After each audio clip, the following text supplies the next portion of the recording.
Yo les sigo invitando a que se suscriban al canal. Los que no están suscritos, suscríbanse, denle clic a la campanita para que les lleguen las notificaciones, porque vienen temas muy importantes. Por ejemplo, dentro de 8 días voy a darles el tema de qué significa el eclipse del 17 de febrero. Es un eclipse anular.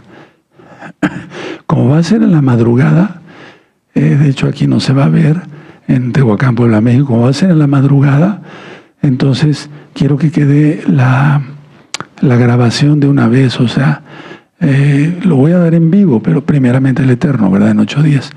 Pero quiero que ya quede para que usted sepa qué significa ese eclipse. Viene ese eclipse y de a los 15 días la luna de sangre. Tremendo, ¿verdad? Y miren cómo está el mundo, ¿verdad? Bueno, ¿de acuerdo? Y dentro de 8 días les voy a dar la parábola dos parábolas les voy a dar en 8 días. ¿Sí? 2 parábolas. La de la semilla de mostaza, que tiene profundidades, y la de la levadura, dentro de 8 días. ¿De acuerdo? Eso va a ser dentro de 8 días. Bueno, vamos como yo les quiero comentar que descarguen este libro, Estudios de la Torah. Aquí explico qué es el Shabbat, qué son las fiestas, cuál es el nombre del Eterno. Aquí está el código QR para que ustedes escaneen todo el código QR y descarguen todos los libros que puedan. Todos. Yo diría que todos, hermanos, porque todo es palabra del Eterno. ¿De acuerdo? Compartan el video, compartan el canal, dale link a la campanita y también pues ponle me gusta, ¿verdad? Vamos a poner el calendario de las fiestas, Roy Luis, por favor. Bueno, ahí está la fiesta de Pesaj. ¿Qué se tiene para ese día? Bueno, hay que hacer arrepentimiento de pecados, apartarse de los pecados, confesar que Yahshua es el Señor, guardar el Shabbat, hacer tevilá, bautismo, inmersión en agua en el nombre de Yahshua HaMashiach. Todos los varones tienen que estar circuncidados. Sí, no lo digo yo, lo dice el mismo Yahweh, el Eterno. Sí, porque ningún incircunciso va a tomar de Pesaj. Eso dice el Eterno en la Torah. Después el primer Shabbat de Hamatzot al otro día, Bikurín cuando se ofrece la gavilla de cebada, y el segundo Shabbat ahí lo tienen ustedes, ¿de acuerdo? Bueno, muy bien, espero que le hayan sacado una fotografía. Hagan sus comentarios, que esté ya cuando esté subido el video, porque yo oro, créanmelo, sí oro por todos los comentarios que ponen. Voy leyendo si está enferma su mamá, un hijito, etcétera. Voy orando por ellos, ¿verdad? Ahorita con la voz así, pues no he orado con la voz, he orado con el pensamiento, pero el Eterno sabe los pensamientos, ¿de acuerdo? Bueno, vamos a poner nuestras manitas así. Bendito Padre eterno Yahweh, en el nombre de su don Yahshua Mashiach, mudece por favor cualquier espíritu que no glorifique tu nombre. Queremos oír solamente tu preciosa voz. Seas tú quien ministre, por medio de tu bendito Ruach HaKodesh. Toda Gabá Yahshua Mashiach, Omen, Beomen, y aplaudimos porque es fiesta. Aleluya. Si no me ven muy expresivo, es que tengo que cuidar la voz, no alzarla mucho, no gritar. Bueno, vamos al Salmo 23. Muchos ya nos lo sabemos de memoria, pero por los que no se lo saben, vamos a leerlo. Amén. Yahweh es mi pastor, nada me faltará. En lugares de delicados pasos me hará descansar. Junto a aguas de reposo me pastoreará. Confortará mi alma, me guiará por sendas de justicia por amor de su nombre. Aunque ande en valle de sombra de muerte, no temeré mal alguno, porque tú estarás conmigo. Tu vara y tu cayado me infundirán aliento. Aderezas mesa delante de mí en presencia de mis angustiadores. Unges mi cabeza con aceite, mi copa está rebosando. Ciertamente el bien y la rajem, la compasión me seguirán todos los días de mi vida, y en la casa de Yahweh moraré por largos días. En el nombre bendito y poderoso de Yahshua Mashiach, Omen, Beomen. Esto es recta final 168. Prácticamente pongan atención para que compartan el link ahorita mismo, hermanos, amigos, amigas, porque prácticamente no voy a hablar de noticias. Voy a hablar ahorita de Biblia para que tú veas lo que ya está por pasar probablemente en el año 2027. Bueno, vamos a hablar del río Éufrates, pero sobre todo cosas bien profundas de Apocalipsis. Aquí le voy a pedir por la voz que me ayude el amado Roy Luis a mostrarle unas diapositivas y que él me haga favor de leerlas. Amén. Shalom, amados Sahim, que el Eterno les bendiga, un gusto de saludarlos. Vamos a ver algunas diapositivas, con el permiso de nuestro amado Naví, acerca del río Éufrates. El río Éufrates es uno de los ríos más importantes en toda la historia porque abarca una gran cantidad de territorio. Vamos a darle lectura a la diapositiva. Dice, el río Éufrates nace en Turquía y sus aguas recorren parte de los territorios de Turquía, Siria e Irak. Tiene una longitud de 2.780 kilómetros, de los cuales 526 kilómetros transcurren por suelo turco. 604 discurren por Siria y 1.159 corresponden al recorrido por Irak. Su desembocadura se realiza en el Golfo Pérsico tras unirse con el río Tigris, que también es otro de los ríos más importantes. Vamos a pasar a la siguiente. La longitud y tamaño histórico del río. El río Éufrates ha venido experimentando una crisis grave porque se han hecho varias presas y además se está secando. Ya no tiene el mismo caudal que tenía antes.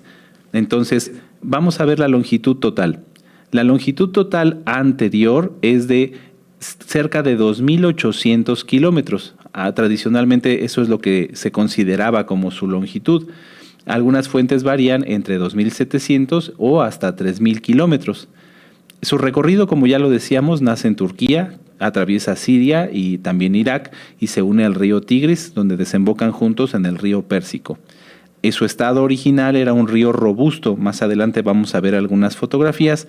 Era cuna de civilizaciones debido a que a la gran cantidad de agua que tenía, pues permitía muchos cultivos y además los asentamientos tenían toda el agua que necesitaban. Tiene gran variabilidad estacional, pero caudal estable a largo plazo antes de las grandes presas. ¿Qué quiere decir esto? Que a veces sí varía su caudal conforme a la estación del año, puesto que este es un río que nace del deshielo.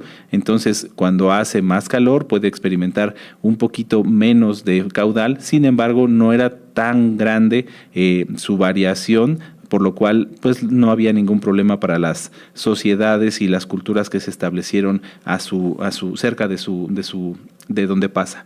Vamos a pasar a la siguiente. La situación actual.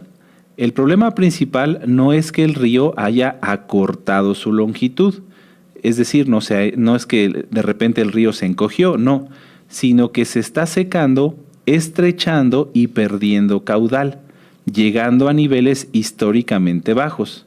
¿Qué quiere decir esto? Pues que el río no nada más está perdiendo el flujo de agua, sino que cada vez, como este flujo de agua se va haciendo más pequeño durante más tiempo, su caudal, o más bien el espacio que ocupaba, ¿sí? El lugar por donde transitaba el río, el lecho del río, se está reduciendo también. Luego dice, reducción de caudal. En las últimas décadas, el flujo ha disminuido a casi la mitad de su promedio anual, es decir, un 50% menos de agua. Esto se debe, entre otras cosas, también a la construcción de presas. Ha habido una gran cantidad de presas que se han construido, principalmente en Turquía, y lo que hace es que retienen el agua y van liberando poca cantidad, lo cual va afectando a los demás países como a Siria e Irak. En Irak, por ejemplo, el caudal que entra ha bajado drásticamente.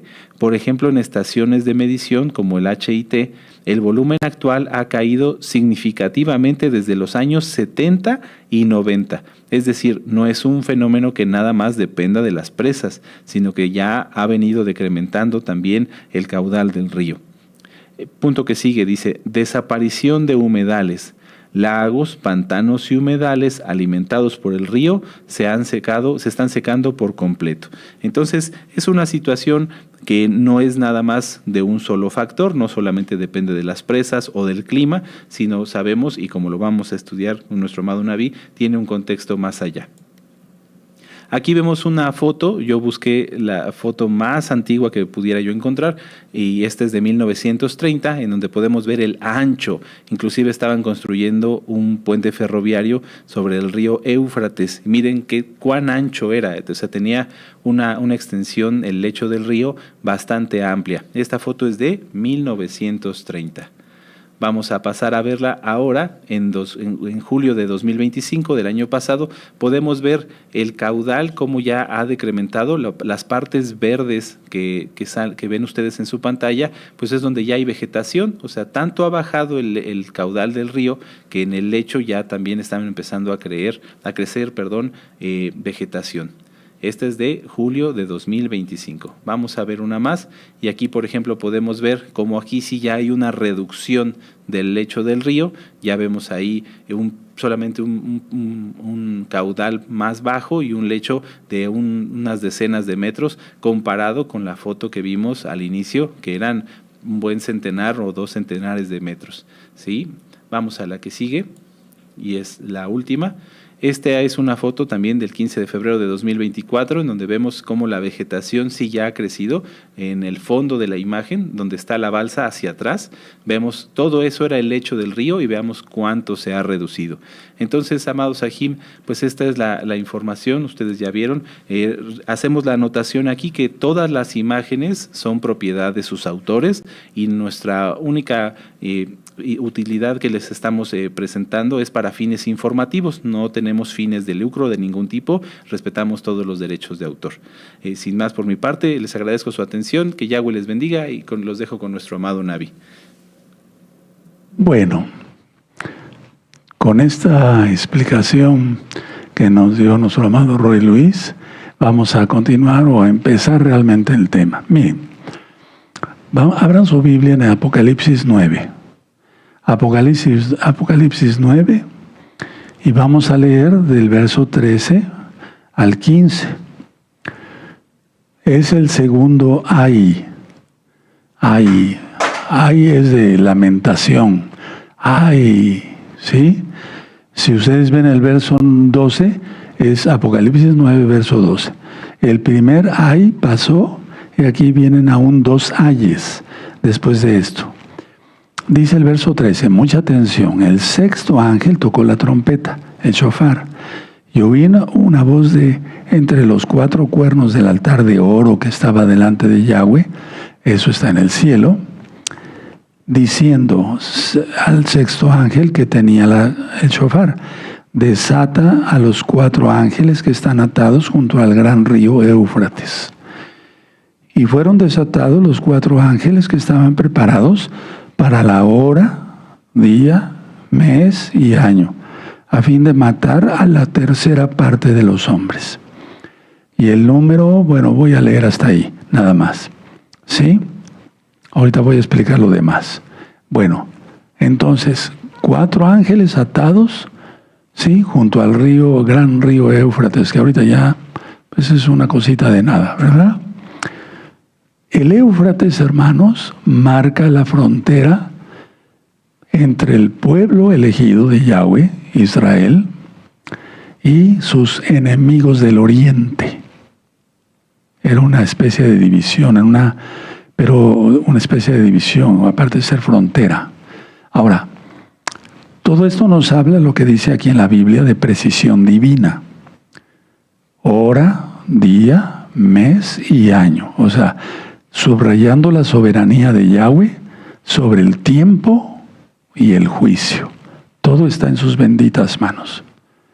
¿Cuál propósito hay de desatar estas 4 potestades demoníacas?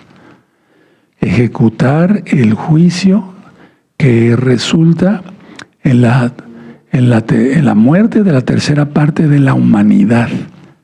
Aquí no nada más en el Medio Oriente, es de la humanidad. Vemos en el verso 16, y el número de los ejércitos de los jinetes era 200 millones, yo oí su número. Eso dice Juan. Ahora, estos no son mensajeros de paz, sino jinetes, digamos, que son agentes de juicio divino, que han sido retenidos todo el tiempo por la voluntad de Yahweh hasta el momento preciso del juicio. Fíjense, el Eterno es soberano y esos 4 ángeles ya van a ser desatados. Ahora, el número 4 simboliza la totalidad de los 4 puntos cardinales: norte, sur, este y oeste. O sea, van a llegar a todos lados. Sí, no nada más para Israel, es para el mundo. Hay que aclarar eso.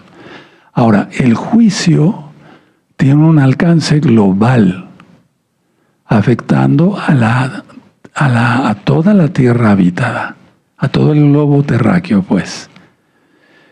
El Éufrates representaba, como ya lo había yo dicho, el límite por donde venían las naciones invasoras, asirias y babilónicas, hacia Israel. Entonces, aquí lo que me llama la atención al ver toda esta escritura es que nada en el juicio de Yahweh es accidental. Hay un cronograma, ¿se acuerdan de los cronómetros? Sí.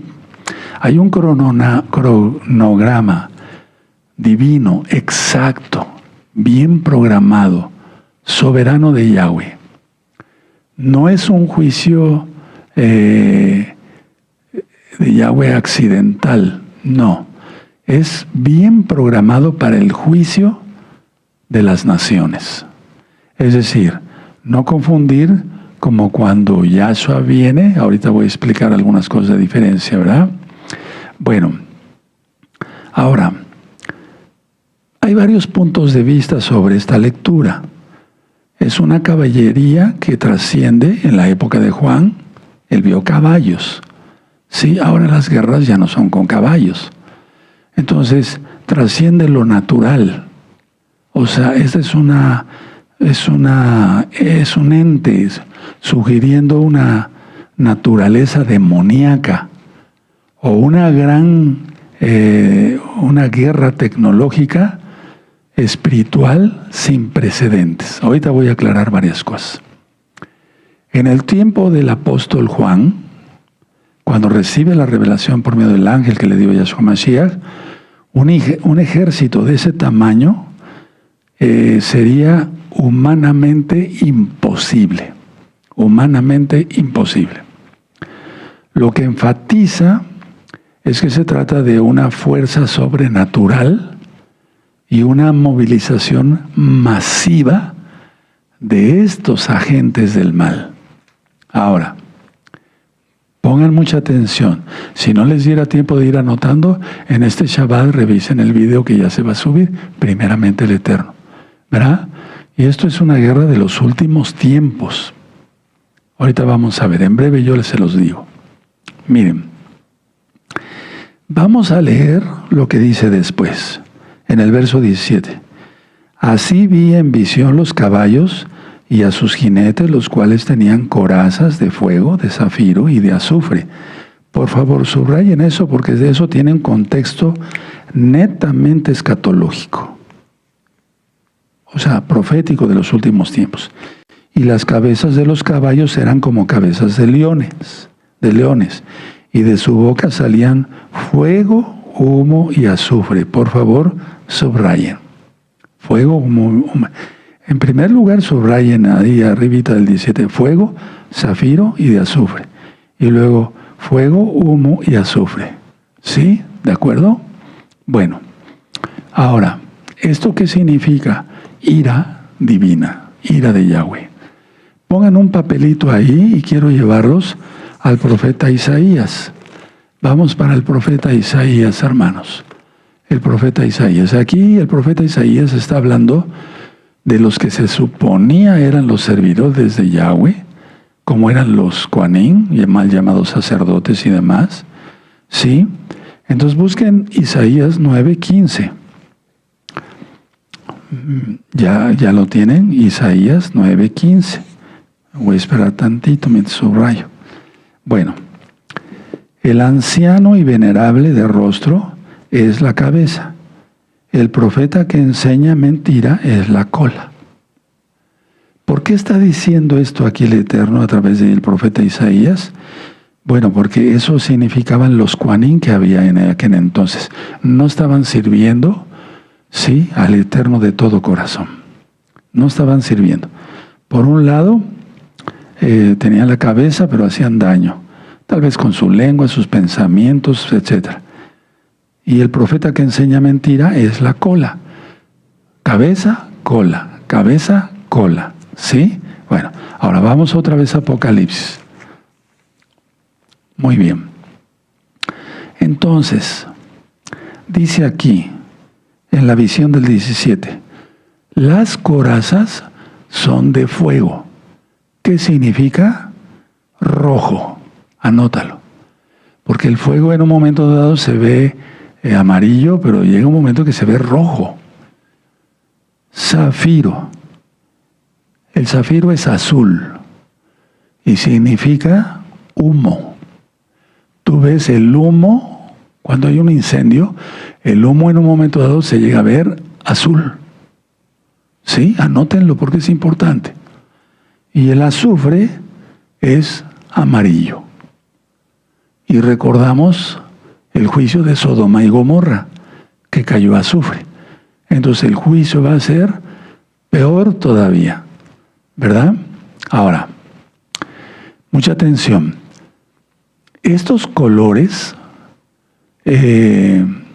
coinciden con las plagas que salen de la boca de los caballos.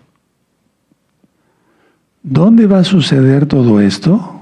Como ya lo vimos en las diapositivas, en el lugar de Babel, es decir, donde empezó la confusión, y algún día voy a hablar de la Torre de Babel, porque hay mucho que aprender, ¿sí? Donde fue, por así decirlo, la cuna de la rebelión. Aquellos personajes mandados por Nimrod, un demonio, Yahshua Mesías le reprenda, quisieron hacer una torre para llegar al cielo.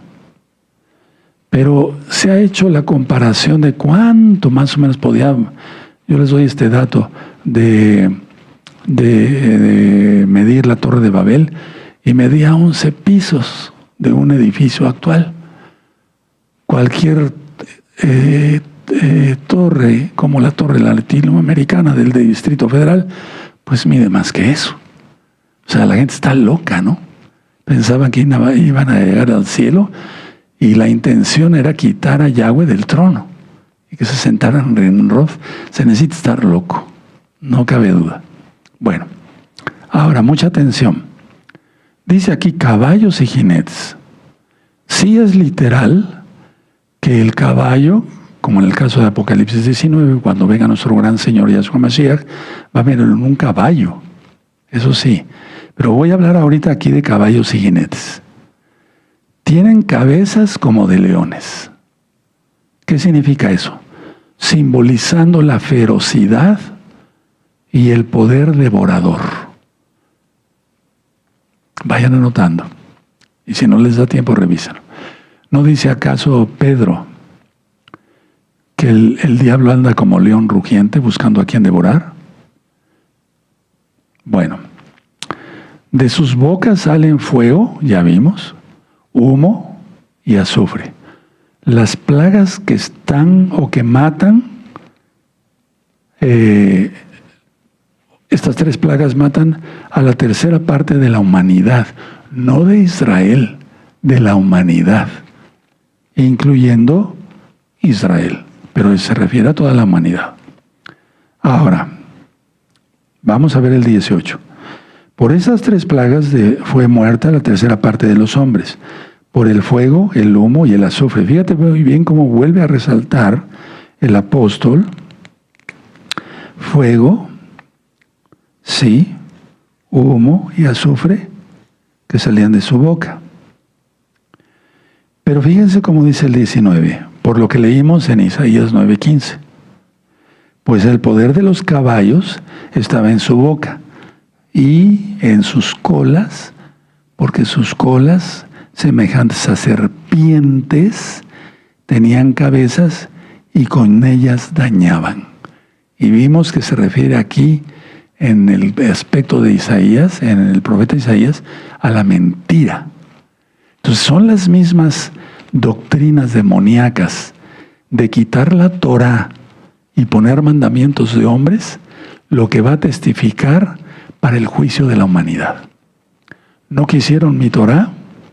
Les doy entonces mentira. Y eso lo vemos en 2 de Tesalonicenses. Como ellos no tuvieron tomar en cuenta Elohim, Elohim los entrega un poder engañoso para que se pierdan. Y es lo que está sucediendo. Bueno, ahora. Muy bien. Bueno. Sus colas, dice, son como serpientes. Y tienen cabezas con las cuales también causan daño. O sea, causan daño por los dos lados, hermanos. Es decir, esto sugiere que el ataque es total, tanto de frente como por la retaguardia. No va a haber salvación, para nada, para la tercera parte de la humanidad, cuando Yahweh suelte ese juicio. Y por lo que vamos viendo, que el río Éufrates está secando, falta muy poquito tiempo. Ahora, el capítulo 9 termina con una nota muy triste, que no se arrepintieron. La gente no se arrepiente. Vean el verso 20. Y los otros hombres que no fueron muertos con estas plagas, o sea, los que queden vivos, ni aun así se arrepintieron de las obras de sus manos, ni dejaron de adorar a los demonios y a las imágenes de oro, de plata, de bronce, de piedra y de madera, las cuales no pueden ver, ni oír, ni andar. Y eso te remite al Salmo 115. 21. Y no se arrepintieron de sus homicidios, abortos, matar a la gente, lo que pienses, ¿verdad? Ni de sus hechicerías, la hechicería sigue existiendo por los espíritus de Jezabel, ni de su fornicación. La fornicación está todo lo que da, hermanos. Ni de sus hurtos. Vamos a suponer que no es un ladrón de bancos como en la época de los cowboys, ¿no? Vamos a suponer. No, pero las turanerías. Cuidado, cuidado. Yahweh está avisando, y lo digo humildemente a través de mí, santidad total. Hasta el último centavo que sea honrado el que llevemos a casa. Porque si no, se mete maldición al hogar. Ahora, mucha atención. Existe una conexión directa de la sexta trompeta, que es esta, que leímos en el verso 13, con la sexta copa de la ira. Sexta trompeta, sexta copa. Ahora recordemos lo que ya les ministré. Las trompetas son advertencias que llaman al arrepentimiento. ¿De acuerdo? Es decir, afectan a una tercera parte de la humanidad. Mientras que las copas son juicios finales y totales. Ahí el Eterno no va a dar oportunidad a que alguien se arrepienta. En la sexta trompeta, el río Éufrates es el lugar de contención donde los ángeles están atados. Son potestades demoníacas, hermanos. Si un demonio de los más pequeños causa problemas, estas son potestades. Ahora, en la sexta trompeta, el río, que está ahorita aparentemente tranquilo, veíamos hace 8 días, yo platicaba con la congregación local, que ya se empezaron a oír ruidos raros. Y muchos dicen, bueno, no, son las cavernas de allá, no hay fantasmas, no hay nada, no. No. Ya empezaron a rugir estas potestades. Ojo con eso, porque hay muchos ruidos raros que no se oían hace 10 años. Y ahorita estamos en vivo. Hoy es viernes 30 de enero del año 2026, 6:30 de la tarde, ya un poquito más, y ya se están escuchando más esos rugidos. Bueno, en la sexta trompeta, El río es el lugar de sello de contención. En la sexta copa, el río es eliminado como obstáculo. ¿Qué es lo que ha estado sucediendo? Es lo que ha estado pasando. Ahorita con estas diapositivas que vimos del Rey Luis, el río se está secando ya. Prácticamente hay vegetación ya. Ojo, mucho ojo. En enero, Isis del 2025, Isis se hizo de la presa del Éufrates, cuando menos de una. El Eterno ya está permitiendo que todo suceda. Pero aparte, la cuestión es no tanto si cierran las presas o no. Es soberano Yahweh y está permitiendo que se seque el río. Ahora, esto sugiere, hermanos, que lo que comenzó con un juicio de plagas en las trompetas llegue a su clímax, a lo más alto, con una invasión militar y espiritual total en la sexta copa. Voy a volver a repetir esto porque es importante. Entonces, lo que comenzó con un juicio de plagas en la trompeta llega a su clímax en la sexta copa, con una invasión militar. Sí, es militar, son humanos, pero también espiritual total en la copa, porque ahorita lo vamos a leer. Ahora, mucha atención. Mientras que la trompeta describe la fuerza destructiva de 200 millones de jinetes, la copa explica la logística. El camino se abre para los reyes del oriente. Entonces es como si fuera primero la teoría, por así decirlo. Mientras que la trompeta describe la fuerza destructiva de 200 millones de jinetes, la copa explica, la sexta, la logística, el camino que abre Yahweh para los reyes del oriente. Ahora, mucha atención. Históricamente, el Éufrates es lo que separaba a Israel de las potencias enemigas, invasoras. Al secarse, la protección física desaparece. Siempre, así como los altos del Golán, que es muy importante. Aquí el río Éufrates se ha considerado siempre una contención, porque desde el Golán se pueden ver si ahí vienen invasores y demás. Y el río Éufrates igual. Ahora, póngale un papelito ahí y vamos a Apocalipsis 16. Entonces ahora ya sabes, si no, a lo mejor ya lo sabías, la sexta trompeta va de acuerdo con la sexta copa. Entonces Apocalipsis 16, verso 12. Vean cómo dice, el sexto ángel, o sea, la copa, la sexta, derramó su copa sobre el gran río Éufrates, y el agua de éste se secó, para que estuviese preparado para el camino de los reyes del oriente. Ahora aquí viene algo más grave, ¿no? 13. Y vi salir de la boca del dragón, Satanás, Yahshua se le reprenda, de la boca de la bestia y de la boca del falso profeta, 3 espíritus inmundos a manera de ranas.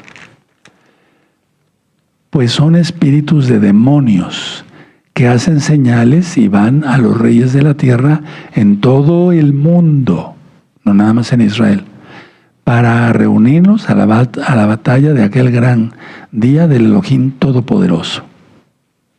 ¿Cuál batalla? Bueno, en el 15 dice, aquí yo vengo como ladrón, bien, muy dichoso el que vela y guarda sus ropas para que no ande desnudo y vean su vergüenza. 16. Y los reunió en el lugar que en hebreo se llama Armagedón. Y ya después viene la séptima copa. Bueno, entonces, la visión del apóstol Juan, profeta, ¿verdad? La visión de la sexta trompeta solo se cumple en la sexta copa. El dragón, la bestia y el falso profeta, Yahshua Mashiach les reprenda,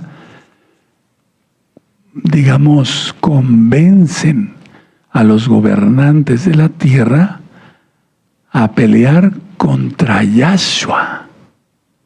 Hay que entender eso, hermanos. No es pelear contra Israel, que lo es. No. Pero lo primero que quiero que se les grabe en sus cabecitas, amados, amadas, amigos, amigas, es el pelear contra Yahshua. Por lo tanto, es una rebelión. Satanás se rebeló. Quiso poner su trono a los lados del norte. Coré se rebeló contra Yahweh y contra Moisés. Bueno, ¿cuál es el llamado que nos hace el Eterno aquí? Que guardemos nuestras ropas. Que nosotros ya no estaremos aquí, vendremos con Yahshua. El llamado es la vigilancia. Porque un solo verso puede estar hablando de gran parte de la Biblia. Voy a explicar. Por lo tanto, tras la sexta trompeta, la humanidad, ya vimos, no se arrepintió. Ahora, veamos esto. Podemos ver la sexta trompeta como el desatamiento de las fuerzas espirituales de maldad, el desatamiento de los 4 ángeles, que son potestades. Y la sexta copa como la manifestación física y final de esa guerra, que es la guerra de Armagedón. Y recuerden, es pelear contra Yahshua. Una bola de hormigas ahí queriendo acabar con el Todopoderoso. Pero así es el diablo. Y los que le creen. Y los que no guardan Torah. Y los que no guardan Shabbat. Y los que no guardan las fiestas. Y los que no comen kosher. Etc. Los que guardan el domingo en lugar del Shabbat. Hablo claro. Con toda la autoridad que el Eterno da a sus hijos, a sus siervos. Bueno. Esta manifestación física, como que es la manifestación de la guerra de Armagedón, pues es importante porque la hemos estudiado desde hace mucho tiempo, pero ahorita le vamos a entender mejor. Ahora, mucha atención. En ambos casos, el Éufrates actúa como el centro del conflicto final entre el bien y el mal. No se va a desatar, hermanos, pongan atención, no se va a desatar no es el epicentro, el centro del conflicto, Armagedón, que está al norte de Israel. No. El centro del conflicto final entre el bien y el mal se desata en lo que acabamos de ver en las diapositivas, en el río Éufrates. Tomen nota. Ahora, escuchen muy bien. La séptima trompeta, la séptima, no la sexta, la séptima, es el punto culminante del plan de Yahweh. Es el punto culminante del plan de Yahweh. Marca esa séptima trompeta un cambio de era. Por eso vengo ministrándoles así lo más que puedo yo en orden. ¿Sí? El fin del dominio humano y el inicio del reino de Yahshua. Entonces, a ver, vamos a ver Apocalipsis. Estábamos en Apocalipsis 16, ¿verdad? Entonces vamos a ver aquí Apocalipsis 16 y el verso 17. ¿Ya lo tienen? El séptimo ángel derramó su copa. Perdón, esto ya es la copa. Y salió una gran voz del templo diciendo del trono, diciendo, hecho está. Bueno, ahora, quiero comentarles algo. Vamos a Apocalipsis 11, antes de que se me olvide. Miren, Apocalipsis 11, verso 15 al 19. 15 al 19. Cuando el séptimo ángel toque el shofar, entonces va a suceder esto, porque aquí estamos, digamos, es que no es un libro cronológico al 100% Apocalipsis. Entonces se va a desarrollar lo que dice aquí, vean, dice el 15, ¿verdad? Es Apocalipsis 11, verso 15. El séptimo ángel tocó el shofar, y hubo grandes voces en el cielo que decían: los reinos del mundo han venido a ser de nuestro Adón y de su Mashiach, Yahshua, y él reinará por los siglos de los siglos. A ver, vamos a entender que aquí todavía no se derraman las copas, hermanos. Por eso siempre he dicho, basado en la Biblia, con muchas citas que ya tienen ustedes, que hay un natsal primero, hay un arrebatamiento, pero lo correcto es natsal. Bueno, entonces, a ver, toca el shofar, el séptimo ángel, y no hay, digamos, un juicio directo, aunque están incluidas las 7 copas. Pero bien, fíjense muy bien, el séptimo ángel tocó el shofar, y no dice, y hubo granizo con fuego. No.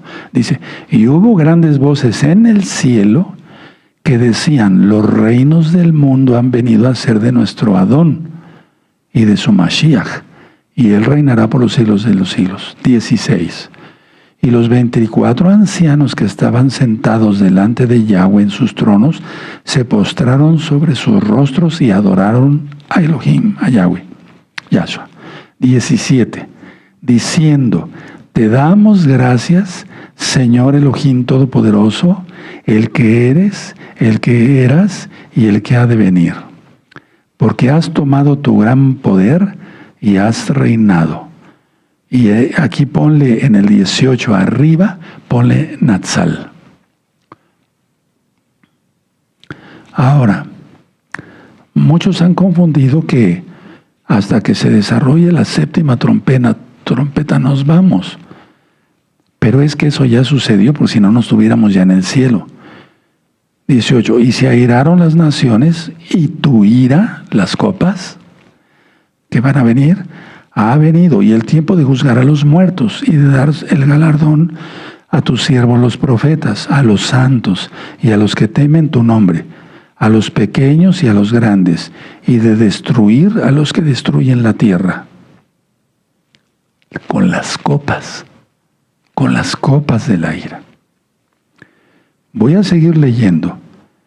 19. El templo de Elohim fue abierto en el cielo y el arca de su pacto. Mucha atención a esto, hermano. Nadie se duerma. Deja de dormirte. Y el templo de Elohim fue abierto en el cielo y el arca de su pacto se veía en el templo. ¿Cuál templo? En el cielo.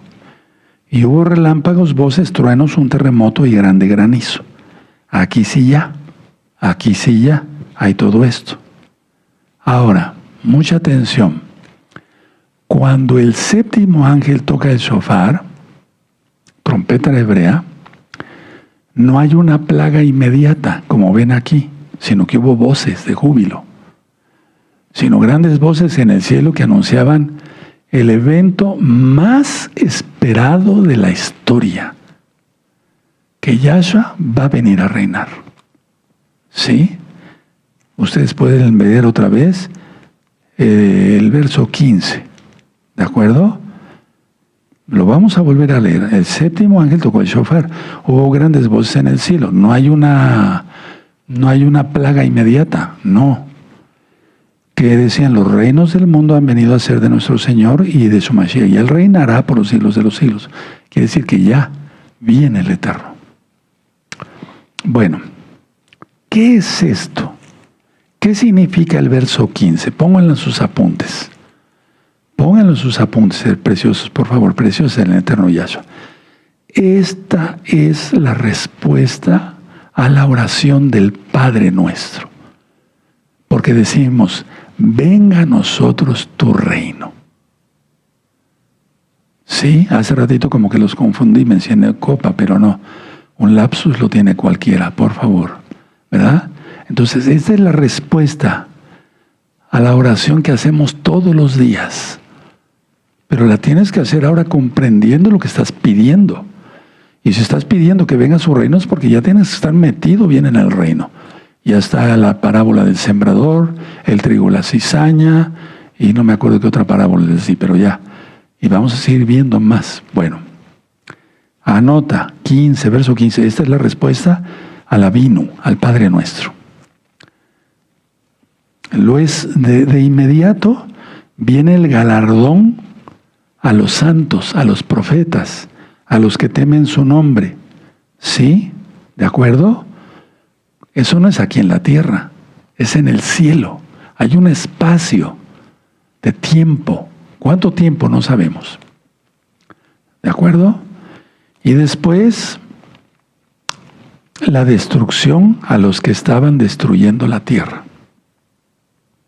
Como ahora, con tantas cosas que hay. Entonces, quiero que entiendan todos de la Keilah local y mundial que todos tenemos un compromiso. Si tú no tienes una Keilah donde reunirte, o cuando menos, pues nosotros ya no tenemos un edificio, pero nos reunimos de vez en cuando. Entonces, tú tienes que tener, y aunque no nos reunamos, todos tenemos un ministerio. Yo, aunque ronco, quise venir a cumplir con mi ministerio, que es ministrar. El rey Luis está transmitiendo, el Isaías transmitiendo en el sonido. O sea, hacemos un esfuerzo. Los que hacen el pan, etcétera, etcétera, etcétera. Ustedes me entienden, ¿verdad? Todos tenemos un ministerio, tenemos que cumplirlo. Si no, serías un inútil. Y ni pienses que vas a estar en el reino. Si no serviste en una parte del reino que es la Keilah, y voy a estar hablando más de la Keilah, que vas a subir al cielo con Yahshua. Que quede claro esto. Muchos dicen, no puedo ir, tengo mucho trabajo. Yo también tengo mucho trabajo, pero para eso es Shabbat. Bueno, y yo tengo que hacer mis temas fuera de mi trabajo secular. Tengo que poner un esfuerzo, un extra. Todos debemos estar enamorados de Yahshua. Ahora, fíjense muy bien algo que les voy a ministrar. Nadie se distraiga. Apocalipsis 11, verso 19. Ya lo leímos, pero vamos a volverlo a leer. Y el templo de Yahweh fue abierto en el cielo. Y el arca de su pacto, no la que hizo Moisés, eso fue una copia y no barata. La ordenó Yahweh. Ahorita vamos a esa cita. Se veía en el templo y hubo relámpagos, voces, truenos y un terremoto y grande granizo. Entonces, el arca, ¿qué representa? ¿Qué representa? Si yo te preguntara, ¿qué representa el arca? Eso lo vimos en las parashot. Representa la presencia de Yahweh. Y en este caso, Juan, el apóstol, el profeta, vio la visión, valga la redundancia, porque representa el arca la presencia de Yahweh y su fidelidad a de sus promesas hechas. Y entonces, esto que tú ves aquí, es realmente como cuando se presentó en el monte Sinaí, de Éxodo 19. Vamos para allá por amor a los nuevecitos. Me da mucho gusto. Ahorita hay muchas almas conectadas de muchos países de Europa y del Medio Oriente. Bendito es Yahshua Mashiach. Vamos para allá a ver Éxodo 19. Él viene ya. Ya vimos que llegaron al monte, ¿verdad? Bueno, vean Éxodo 19, verso 18. Y todo el monte Sinaí humeaba, porque Yahweh había descendido sobre él en fuego. ¿Te suena eso? Lo acabamos de leer. El Eterno va a permitir que todos esos demonios y militares utilicen fuego. El humo, ahí está, subía como el humo de un horno. Y todo el monte se estremecía en gran manera, pues era un terremoto. El sonido del shofar iba en aumento, aumentando en extremo. Moshe hablaba y Elohim le respondía con voz tronante. Es lo mismo. Vamos a Apocalipsis otra vez. Entonces, la escatología es algo que me ha llamado mucho desde muy jovencito, los últimos tiempos, porque encuentra uno muchas cosas y eso nos da consuelo. Bueno, entonces el arca representa la presencia de Yahweh y su fidelidad. Él no es como nosotros. Él ha hecho promesas a los hijos de Israel y a aquel que se injerte a Israel, Romanos 11, y cumpla sus mandamientos, no los de hombres. ¿Verdad? ¿De acuerdo? Bueno, entonces, esto precede a la manifestación de Yahweh. Relámpagos, voces, truenos, terremoto, grande granizo, etc. Ahora, la sexta trompeta, si ustedes ven aquí en Apocalipsis 11, verso 14, el segundo ay pasó. He aquí que el tercer ay viene pronto.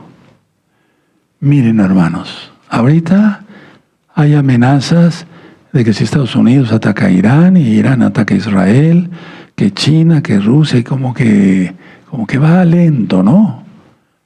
Hermanos, pónganme atención y estoy hablando muy en serio. Cuando el Eterno dé la orden, todo sucederá pronto. Eso está en Apocalipsis. Vamos a Apocalipsis, ¿verdad? Vamos a Apocalipsis. Eso lo expliqué en los 2 cursos de Apocalipsis, ¿verdad? Para que les den ganas de ir a estudiar esos temas. Muy bien. Apocalipsis capítulo 1, verso 1.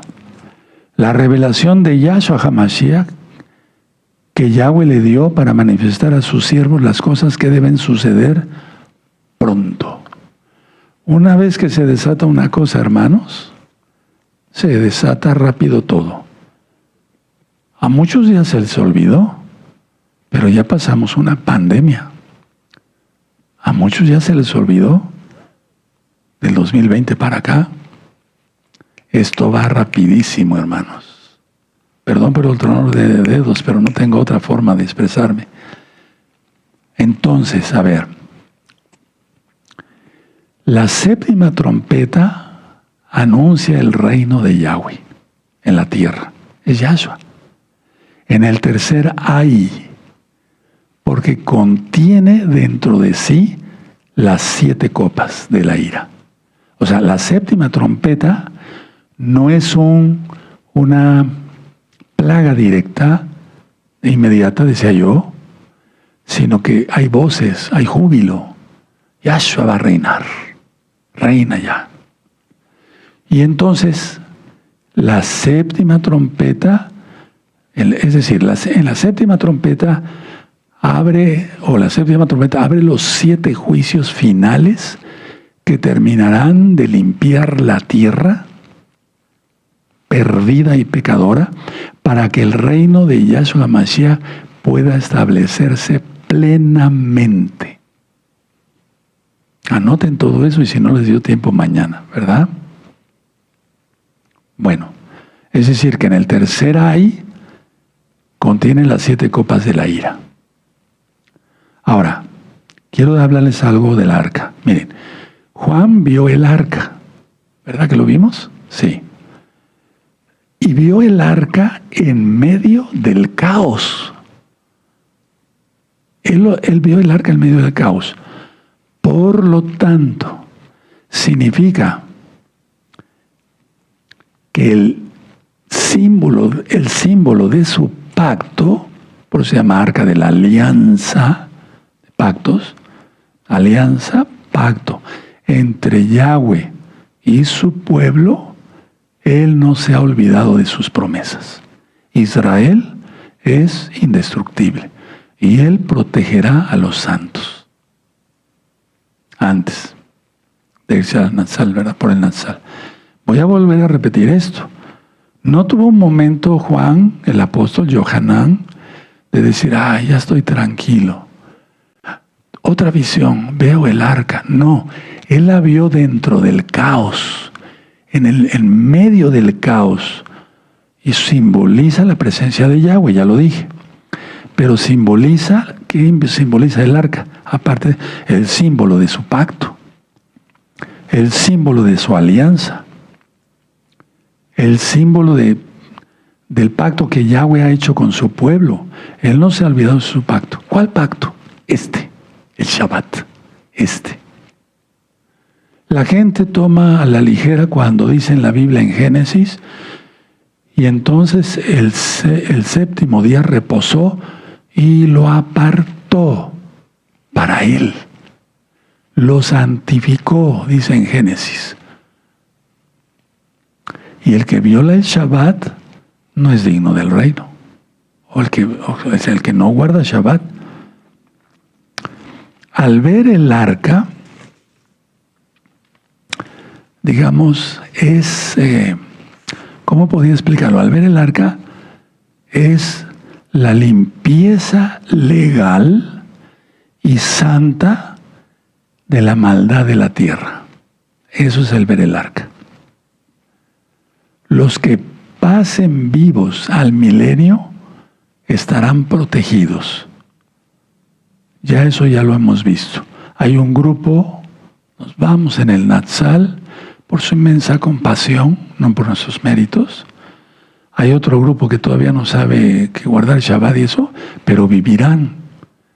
¿Cómo se van a enterar? Con los millones y millones y millones de libros en varios idiomas que están esparcidos en todo el mundo, tal vez arriba del refrigerador, en una cómoda o hasta en el piso. Tremendo. Pero en aquel entonces toda esa gente tomará eso y dirá, ¿qué hice? Porque el Ruach HaKodesh va a actuar, y fuerte. El Ruach HaKodesh no es el que detiene a la Keilah en la tierra. Ya vimos que el que es quitado es Miguel, el Malaj. Daniel 12, verso 1. Págame el micrófono, por favor.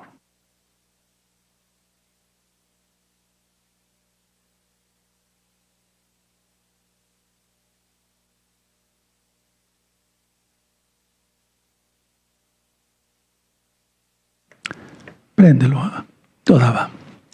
Entonces, vamos a Hebreos para que ustedes vean. En Hebreos, claro que esto está en Éxodo, ¿verdad? Pero en Hebreos quiero mostrarles el capítulo 8 y el verso 5. Ya tienen Hebreos 8:5. Los cuales sirven a lo que es figura y sombra de las cosas celestiales, como se le advirtió a Moisés cuando iba a erigir el Mishkan, diciendo, mira, haz todas las cosas conforme al modelo que se te mostró en el monte. Que se te ha mostrado en el monte. ¿Qué le mostró? Y ya está en todas las parashot. En las parashot se le mostró cómo hacer la menorá, cómo hacer el altar del incienso, los panes para la proposición. Todo se le mostró. Entonces por eso Juan vio el arca. El arca que hizo Moisés era, por así decirlo, una copia, ya dije, no barata, era una copia del arca celestial. Y Juan, el apóstol, vio la original, en medio del caos, que no se les olvide, hermanos. Hermanas, por lo tanto, esto indica que la promesa de Yahweh, quien es Yahshua HaMashiach, se va a manifestar plenamente en la tierra. ¿Cómo es eso? Miren, el mundo ha rechazado la ley, la Torah de Yahweh, quien es Yahshua. Ha rechazado su bendita Torah porque Yahshua es la palabra de Yahweh, encarnado. Por lo tanto, su aparición, pongan atención, su aparición en el juicio final, cuando vayan a ser lanzadas las 7 copas, su aparición en el juicio final sirve como un recordatorio de la norma por la cual el mundo está siendo juzgado. El Eterno es precioso. Él le va a mostrar no solamente, le mostró a Juan, pero va a mostrar a todos los que estén en la tierra el arca. mira, aquí están mis mandamientos, mis 10 mandamientos. El cuarto no es santificarás las fiestas del catecismo católico romano, es el Shabbat. Entonces, el hecho de que aparezca el arca bendita del cielo durante el caos va a servir como un recordatorio de la norma que debería de seguir toda la gente y que no lo hizo. Y por lo cual el mundo está siendo juzgado fuertemente. Por así decirlo, hermanos, el arca aparece como testigo de la justicia del castigo, porque Él es justo.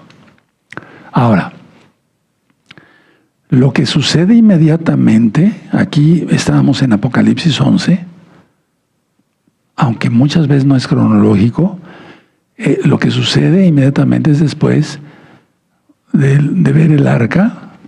Juan vio a una mujer, eso ya lo he ministrado, que significa Israel, es la constelación Betula, Virgo.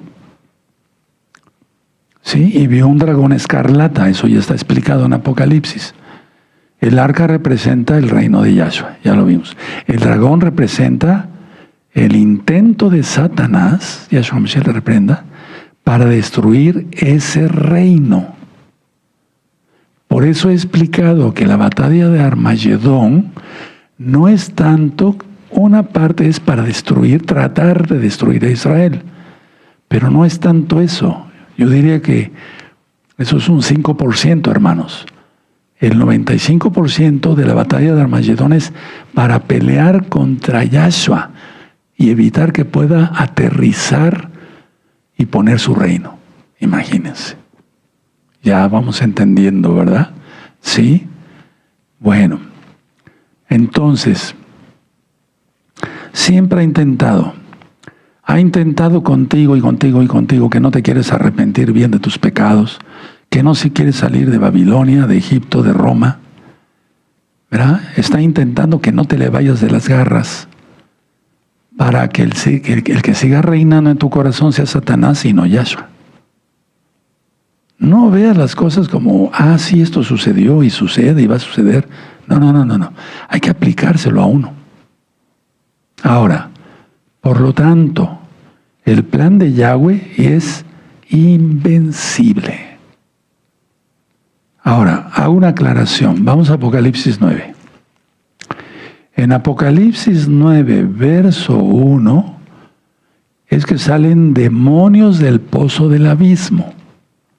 Hago la aclaración, no va a salir ningún ser humano del abismo, porque en el abismo no hay humanos, hay demonios. Estaba el seno de Abraham, el abismo y el infierno. El seno de Abraham ya no existe, porque él se llevó cautiva la cautividad. ¿Sí? Está en Efesios. Bueno. Entonces todos los salvos del antiguo pacto, sí, van a volver a tomar sus cuerpos. Bueno, pero no quiero entrar en detalles. En el abismo hay puros demonios. Y en el infierno están los no salvos, pero hay demonios. Entonces, Apocalipsis 1 son puros demonios los que van a atormentar a los hombres por 5 meses y no podrán morir. Gritarán, mátenme, mátenme. Se arrojará de un 5.º piso. No morirá. Seguirán siendo atormentados por demonios. Tremendo, ¿verdad? Entonces estos son demonios. En Apocalipsis, ahí mismo en el 9, verso 14, son humanos. Yo decía que es una especie sobrenatural, o sea, los demonios hacen que el humano pelee. O sea, el demonio hace que los humanos peleen hasta en lo más mínimo. Peleas por las herencias, peleas por esto, por una mujer, por un hombre, peleas por esto, todo. Porque le hacen caso al diablo.